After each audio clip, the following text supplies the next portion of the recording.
किसके कहने पर तुमने ऐसा किया, किसके कहने पे तुम वहां गए, किसके कहने पे तुमने झूठ बोला, यानी कि तुम्हें ये एक्शन करने की, ये काम करने की अथॉरिटी किसने दी, किसके कहने पर तुमने झूठ बोला, किसके कहने पर तुमने उसे धोखा दिया, किसके कहने पर तुमने अपना काम अधूरा छोड़ दिया, या किसके कहने पर तुमने ये काम किया। तो ऐसे में एक स्ट्रक्चर हम अप्लाई करते हैं जिसे कहा जाता है at whose behest. At whose behest यानी कि किसके बिहाफ पर आपने ऐसा किया। स्पेसिफिक स्ट्रक्चर है, डिफाइन करूंगा। अगर मेरे पढ़ाने का तरीका आपको पसंद है तो आप मुझसे ऑनलाइन इंग्लिश लैंग्वेज कोर्स कर सकते हैं, एक रीजनेबल फी पे कर पाकिस्तान में या पाकिस्तान से बाहर किसी भी जगह से। टॉपिक बड़ा इंपॉर्टेंट है। एग्जाम्पल है, किसके कहने पर तुम वहां गए, पास्ट इंडेफिनिट टेंस है, गए, आया, गया, तो वैसे ही रहेगा। एट हुज बिहेस्ट के बाद हम इंटेरोगेटिव डाल देंगे पास्ट इंडेफिनिट का। किसके कहने पर तुम वहां गए, एट हुज बिहेस्ट, ये तो होगा ना किसके कहने पर। डिड यू गो देयर, तुम वहां गए।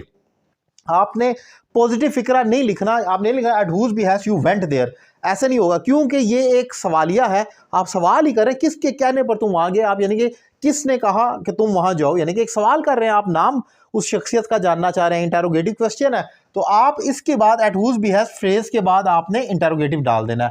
अब किसके कहने पर तुमने उसे धोखा दिया, at whose behest did you cheat him, किसके कहने पर, और उसके बाद ये इंटेरोगेटिव है तो मैंने डिड यू चीट कर दिया, डिड के बाद वर्ब की फर्स्ट फॉर्म पर आगे फिर डिड यू चीट हिम कर दिया।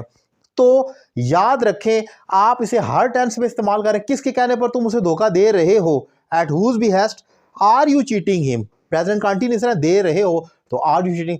किसके कहने पर तुम उसे धोखा देते हो, at whose behest do you cheat him. अब प्रेजेंट सिंपल का इंटेरोगेटिव है तो डू आ जाएगा। कहने का मतलब यह है कि ये फ्रेज आपकी फिक्स है, आगे जो टेंस आना है वो अकॉर्डिंग टू टेंस आप स्ट्रक्चर को चेंज करते रहेंगे, प्रेजेंट, पास्ट और ऑब्वियसली फ्यूचर हो तो आप वहां पर इस्तेमाल करेंगे। इंपॉर्टेंट टॉपिक था जो मैंने डिफाइन किया आसान अल्फाज में। एक एग्जांपल आपके लिए छोड़कर जा रहा हूं, इसकी इंग्लिश करें। फिक्रा है, किसके कहने पर तुमने उसकी मदद की, किसके कहने पर तुमने उसकी मदद की, इसकी क्या इंग्लिश होगी कमेंट बॉक्स में लिखें। और अगर आप मुझे ऑनलाइन इंग्लिश लैंग्वेज कोर्स करना चाह रहे हैं तो मेरा नंबर आपकी स्क्रीन पर मौजूद है। Thank you very much.